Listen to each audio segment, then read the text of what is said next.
Hey everybody, it's Slasher Dude 2000 and Cameron Scott here doing tonight's review. We're sorry we didn't do it last night. I ended up falling asleep and Cameron went to a comedy show. So we didn't get to tell you guys the special announcement, which Cameron doesn't even know about. Basically, it's supposed to be me and a new member joining our team is going to be doing a Disney segment, I believe during the weekend, possibly. Oh, nice. And a possible another guy, but his schedule is way off, so we're still figuring out the anime segment. So, let's just focus on right now what we can do, which is Friday the 13th, Part 9, Jason Goes to Hell, The Final Friday, which was made in 1993. Yes. Really cool opening. It starts in Camp Crystal Lake. There is a attractive female going to a cabin. Of course, she gets naked, and then Jason appears, and long story short, a chase commences, and it leads to a big trap that law enforcement has set for Jason. It's actually a really, in my opinion, very clever way to open the film, but it results in Jason's body being just obliterated, and because he has no physical body, and they needed, a mechanism to keep the movie, the story going. A coroner eats his heart and is possessed by Jason, and Jason takes the form of several bodies throughout this film. But he is after his niece, right? Jessica. His half-sister, actually. Oh, half-sister. My apologies. Because she has a baby, and he wants to put his essence, if you will, into that child so he can have a new body. It needs to be in the body of a Voorhees. So. Right, so as we got that information, let's get down to the facts. It was directed by first-time director Adam Marcus, which I believe he was also on the series.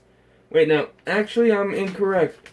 I'll get to that person soon. It was produced by Sean Cunningham, who came back for this film, because it's supposed to be the final Friday the 13th movie, which was pretty much bullshit after what we heard about the fourth movie being the final.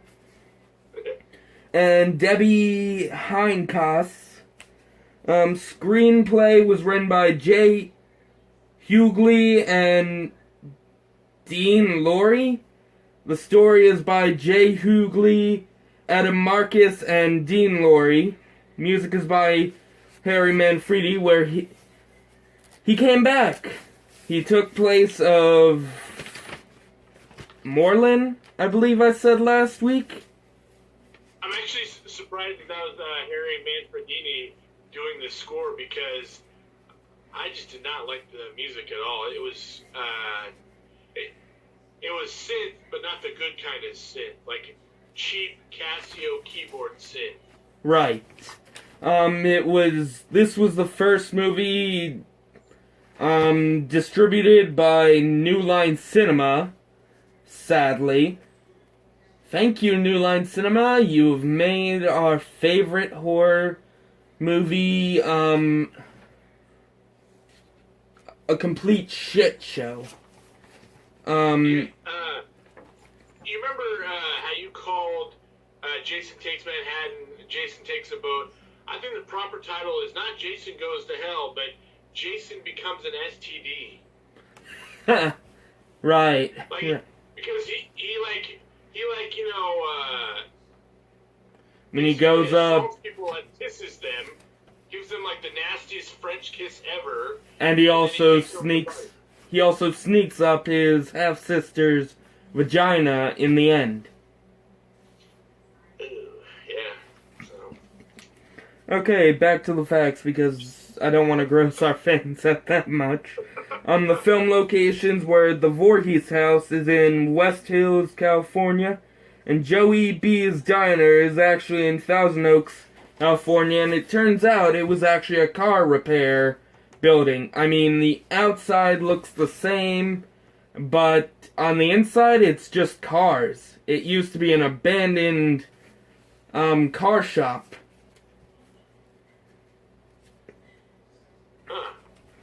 And as our actors, we have John D. Lehman from the Friday the 13th, the TV series. He plays Stephen Freeman. Carrie Keegan as Jessica Kimball. We're getting into the Voorhees family tree. Steve Williams plays Cretan Duke. Aaron Gray plays Diana Kimball, or Diana Voorhees, since her father was Elias. Brooker Scher plays Stephanie Kimball, which during this time she was only a baby. She played the infant Stephanie Kimball, daughter of Jessica.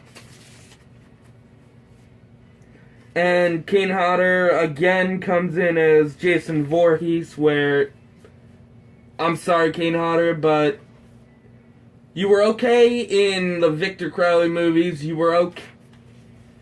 You're a good stunt double or stuntman, but just all we hear is breathing from you. The other Jasons, we didn't get as much breathing. I never noticed the grunting from Kane Hodder until you mentioned it. So when he is getting riddled with bullets, all I could hear was, I'm like, dang it. Now that's all I'm gonna, hear. Right, let's get down to the kill stats. Yeah, so there was a total of 24 kills. A lot of these kills are because Jason inhabits other people's bodies. They usually end up dead. So, starting from the top, working our way down, we have 4 head smashes, 4 stabbings, 4 impalements, 3 off-screen kills, 1 double head smash, 1 body blown to bits, that was Jason's, 1 probe to the head, 1 slashing, 1 body melting, 1 deep fried face, 1 throat slash, 1 body crush, and then the non-kill stats, 1 eating of gluten-free heart, 1 soul-swapping killer kiss, and lastly, 1 transforming dagger for some reason. And you're also missing the vagina vor. Yes. Oh my god. Okay, let's get down to my part of these kills. My favorite kill was, obviously, Deborah gets ripped in half with a signpost. It took me a while to figure out her name, but just this kill. This was one of the best camping kills I've ever seen in these movies. It was brutal. You never get to see the girl get ripped in half. You mostly just see them stabbed. All I can think of is getting stabbed or the guys getting cut through the junk. Yeah. Okay, what about you? My favorite, I believe it took place in the police precinct. I forgot which body he had possessed at that time, but he does a double head smash, and you could just see the gore of the face. I just thought that was pretty cool. There's a lot of, actually, you mentioned the body being ripped in half. There is actually quite a bit of gore in this one. There's a body, literally melting from Jason's presence moving out of it and everything. It's just, there's actually quite a bit of gore in this film. I'm actually surprised they got past the MPAA on this one. Yeah. Okay, the least favorite kill is the 2 FBI agents killed off screen. all you see is their eyes gouged out on, I guess, a TV camera. And you know, one of those guards was Kane Hodder. It was? Yeah, the one with the beard or goatee, that was Kane Hodder. Huh. And I just feel like that was such a opportunity. It would have been so interesting for him to be not only playing Jason, but a victim. Like, actually get to see, like, a glorious kill, you know? But instead it's off screen. It's wasted potential. Yeah, and all we see is, again, the camera footage. Yeah. You all know I love my gross kills. I love my funniest kills, but today, instead of both, we're doing grossest death, which is Josh gets melted away.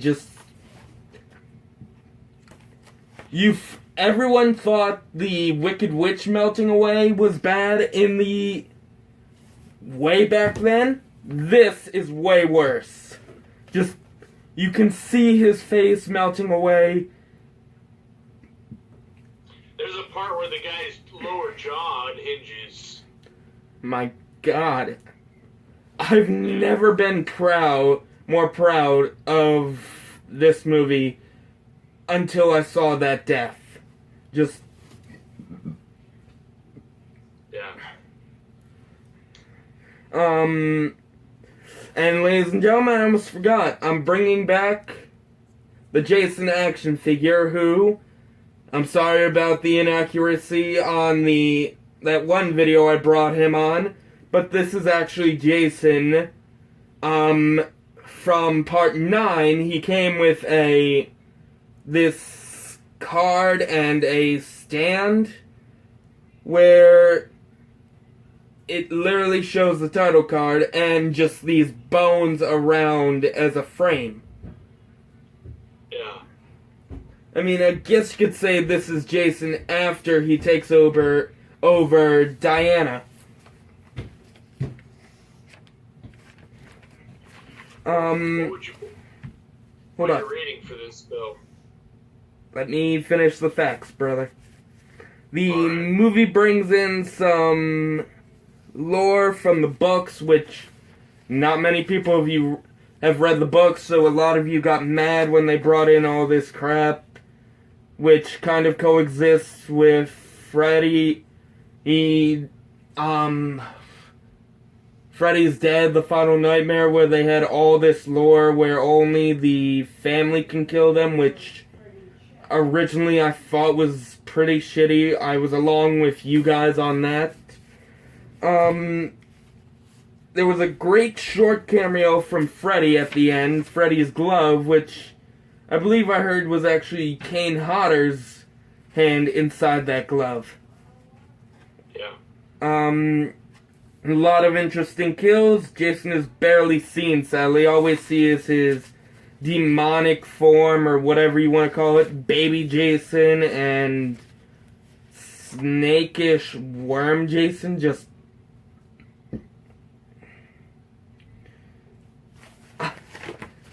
This movie, I mean, I was fine with the 5th movie not having Jason in it, even though it pissed me off a bit.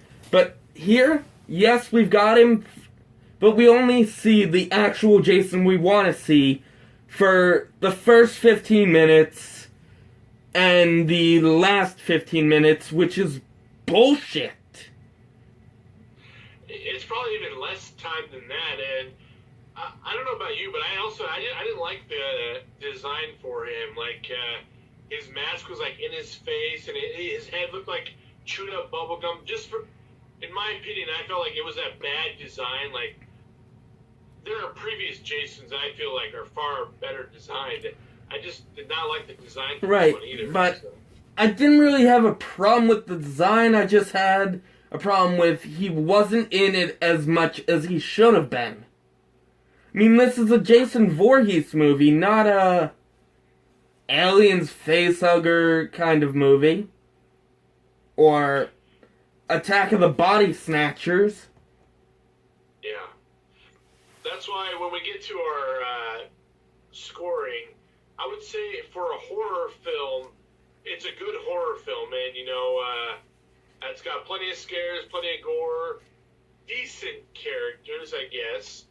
But in terms of it being a Friday the 13th film, it's really bad. It's really bad because they introduce so much new lore that they don't really respect a lot of the stuff that came before, and that's really what it comes down to. And we'll get more into this when we get into the reboot, but you have to properly balance the new and the old. And if you do too much of one or the other, it's either going to feel like a copycat or it's just going to feel like a mess. And this film feels like a mess.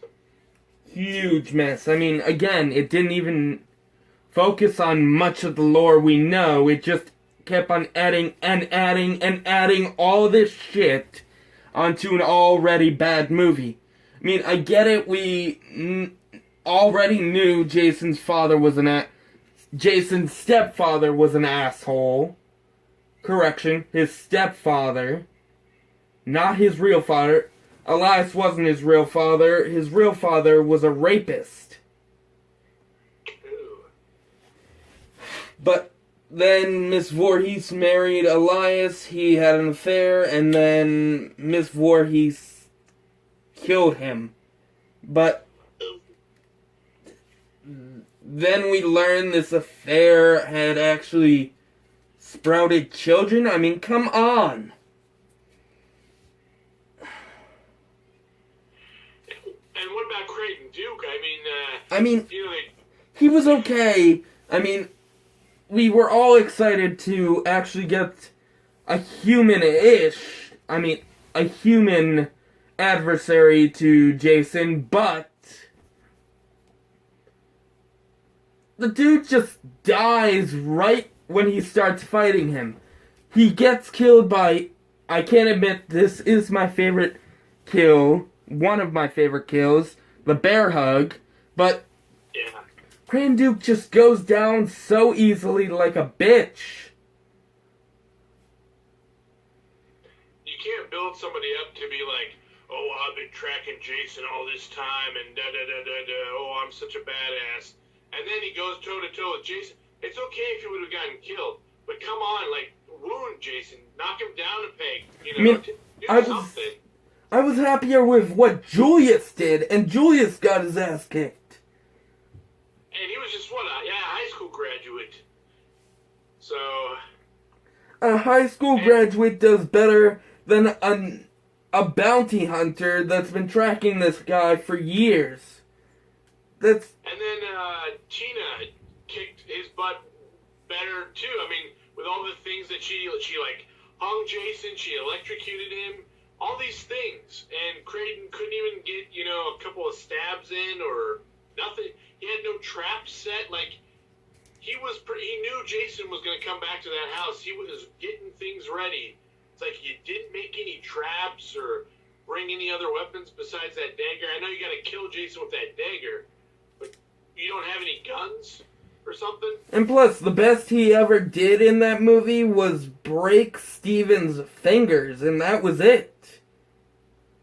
Yeah, and speaking of Steven, I really like Steven, and it'd been a while since I saw this movie, so I was like, oh man, I bet he dies, and I'm actually really glad he didn't, because I actually think he was a better, protagonist than Creighton Duke or Jessica, because, he went through the ringer.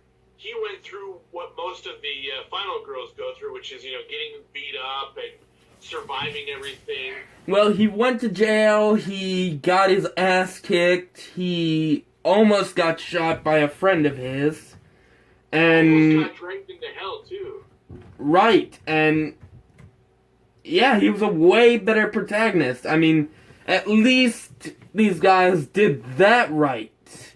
They gave us a final guy protagonist that wasn't shit. Yeah. I mean, looking back at the collector movies and collection movies, I was okay with my God, I can't even remember his name, but Arkin. Arkin, right? And he was even better than Crane Duke, and Steven technically topped him, even though Steven was kind of a wimp. Yeah. It was interesting to see the nerd being one of the final people to survive, because he's, there have been a few nerds, throughout the Friday the 13th films, and they usually get killed. So it was nice to see that, hey, at least one of the nerds survives. Right. Honestly, a lot of people don't like the way Jason got dragged down to hell with all these souls getting sucked out and then the hands coming out. I actually didn't mind it. I mean, it's one of the... I think they kind of use that as an example for the movie Drag Me Down to Hell. Well, those souls popping out, I think, is kind of a callback to Freddy Krueger, because I just remember Freddy Krueger always had, he was trying to collect the souls of the children, and so in that regard, it's like, okay, that's a great way of tying the universes together. So, but guys, no offense to my favorite series, but I'm glad we're almost done.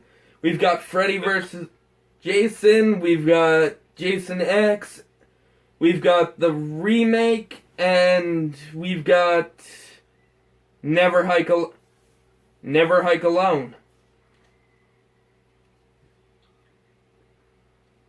But I think the worst has passed, right?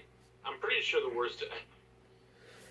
According to most, the worst is the next one, is the Jason X.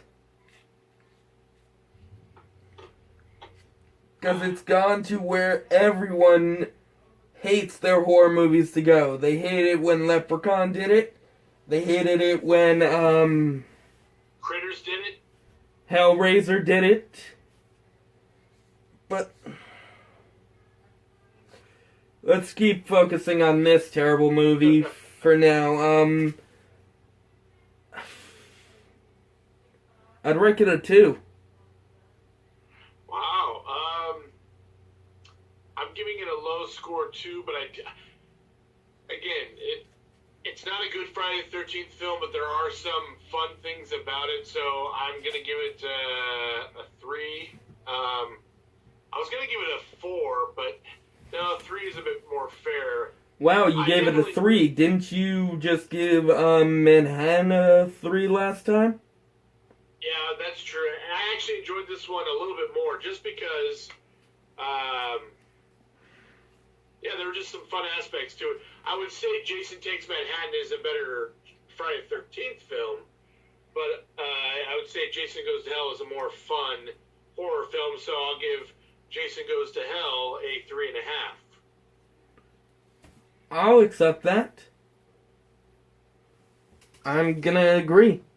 I mean, it's not as bad as the 5th movie. It's way better than the 8th movie. Yeah. So yeah, guys, next week we're gonna be doing FVJ, or Freddy vs. Jason. It's going to be our first review on this, since that crappy one I did, I believe, last year. So say goodbye to that one and say hello to this one. I'm looking forward to this one, even though I believe it has one of the lowest body counts for a Friday the 13th movie. Yeah, I can't wait to do the slasher stats for that one. Right, so guys, we'll see you next week. Hopefully we'll also have that Disney movies reviews channel up. And don't forget to keep watching. We really need those 3 subscribers back, because we loved being able to be seen. You guys really help us be seen more on YouTube.